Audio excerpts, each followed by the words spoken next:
Marvelous Monday morning, family. I want to make a quick video this morning. Of course, this is Brian J. Charles out of North Memphis, Tennessee. Of course, the reading will be out of the Daily Reflections.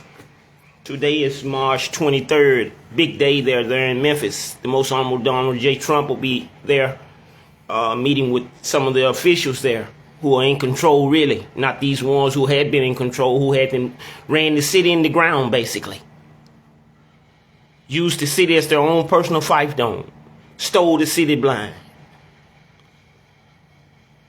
All the resources was there provided for the people of color after the COVID-19. These people stole all they could steal, them and their people of color, actually.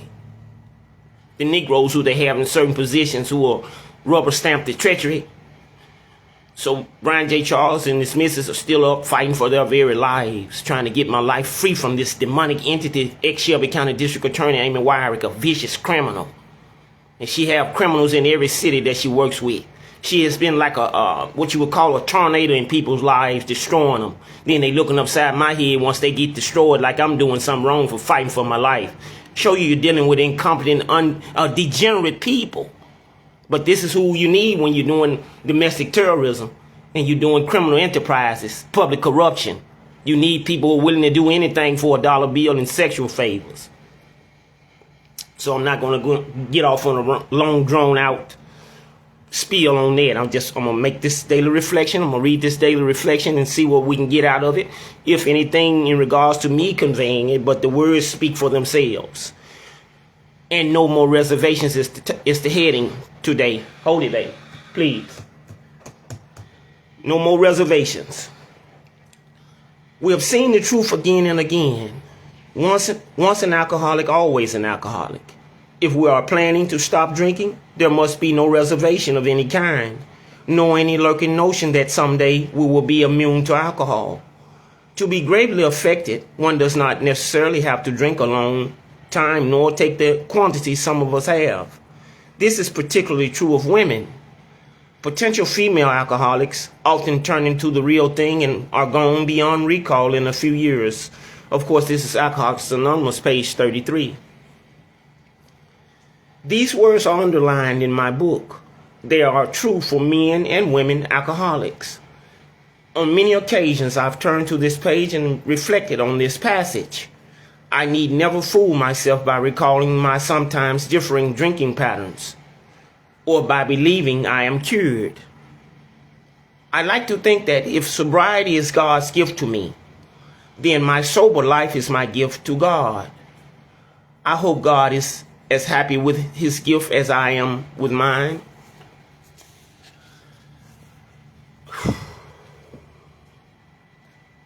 Let me reflect on that. A lot of times in the past when I would go over there to Jock Tate or Donnie Couch back in the day, he was there at New Direction. I remember one time I was over there at Jock's place. I can't remember exactly the year. At any rate, I hadn't got a job. My sponsor was a sponsor of Jock T. And he had got me a job. I was right there at a factory right there on Airways. And wherever I go, whenever my mind is clear, I'm the head and shoulders above the rest in regards to my work ethic and my ability to catch on real fast. But I really had never taken the time to take a look at alcoholism and drug addiction. I just didn't believe that something of that nature could hinder my life, to be honest with you. I mentioned in another video how I could hit that curveball over the fence. And then I was a heck of a football player. Then again, I've been a sharp guy all my life. But that chemical dependency, what it does is it blocks out the sunlight of God from the individual, or the higher power, if you will. And the individual is just operating off egoic strength, which is none. So I was just a walking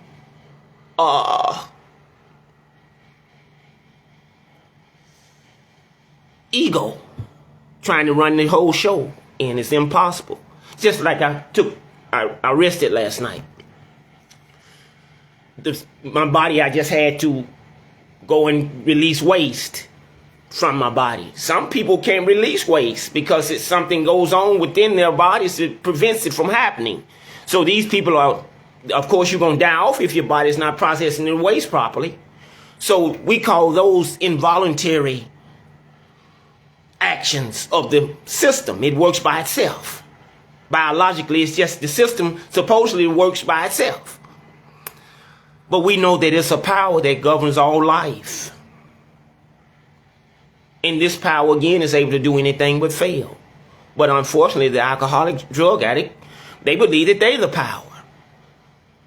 I just was reading my daily reflection as I was getting prepared to get on with my day. Not my daily reflections. I was in my Course in Miracles. And it defined the reason for psychotherapy. And psychotherapy is simply the person has gone off on illusions. As the truth. And the truth is blocked from this person's being. And fear takes over. The book, even the Course in Miracles, stated how fear is something that all human beings will be faced with to the end of time. None of us is exempt from this fear. But the fear, as in Alcoholics Anonymous, in those who are suffering from chemical dependencies, of course, we know fear is the number one offender. Fear has crippled us. It has shot holes in all aspects of our lives. We're afraid of everything, but we're acting as though we can figure the whole game out. And this is why a lot of times we don't recover. Because we believe that, oh, I ain't had no problem with no fear. I'm this macho Camacho or what have you. And that's a form of mental illness, and it blocks out the sunlight of the spirit. You see, and we become, like the book said, we become self-will, run riot. And then when people refuse our seeking to dominate their experiences called life, then we soar. We go over into our fear. Fuck it. That's the number one acronym, if you will, for the alcoholic drug addict. We looking to say fuck it. I'm gonna have a drink. I'm gonna have a hit of fentanyl. I'm gonna have, you see. But that fear, you can either face everything and recover, or you can fuck everything and run. And you can't, of course, you can't escape yourself. Ourselves, I can't escape myself. So this morning, by the grace of God, I'm facing everything and recovering again. One more day. Just for today, family, marvelous Monday. I'm going to get out of here because, hey, man, me and baby, we have to go and get it. I pray that the most honorable Donald J. Trump is coming there to sign the executive order to free me of this bondage that I've been suffering, me and the missus, at the hands of a demonic entity, ex-Shelby County District Attorney Amy Wyrick. And I can go on with the remainder of my life. I've been hitting that golf ball a little here lately with that setting wedge I got. I can't wait to get my tailor-mades or whatever I need to, where I can get out there and play every day till there's no more breath in me. I'm going to close after I share this with you. You know, I've been doing a lot of research. I see what this guy, Tesla, what's his name? Elon Musk. I think he has reached trillionaire status. But the man name that he's using to sell us the vehicles or what have you, he, along with one of the greatest ball strikers in golf history, Mr. Mo Norman, these men both transition over to the other side from a hotel room. I be watching Mo Norman hitting that golf ball, and they got the microphone talking to him, and he just hitting them straight. He using woods, hitting them straight, like you would a set mine, dropping them on the green. But Mo Norman, as well as Mr. Tesla, they were light years ahead of their peers. You see, and they didn't care nothing about no money for the most part. While modern man and man even back then, that was their total motivation, money. So they were willing to, people whose total motivation is money, you can compromise them. But Mo and Mr. Tesla, they, of course, there's no compromising with them. You see, they had that, what you call integrity and morals, and they knew what was really of value. But our world we live in today, with the fallen angels in total control, hey man, our morals have been warped to whereas we believe if you got the money, then you're supposed to be the one doing the speaking at the church or something of this nature. And just say that this Jesus in the Bible tell you, you don't bring the, just because the person got the money, you don't sit him at the front, and the person who ain't got the money, you sit them in the back. But that's basically how the churches are structured in the black community, for sure. And then a lot of time we're not even going to go out to the European communities.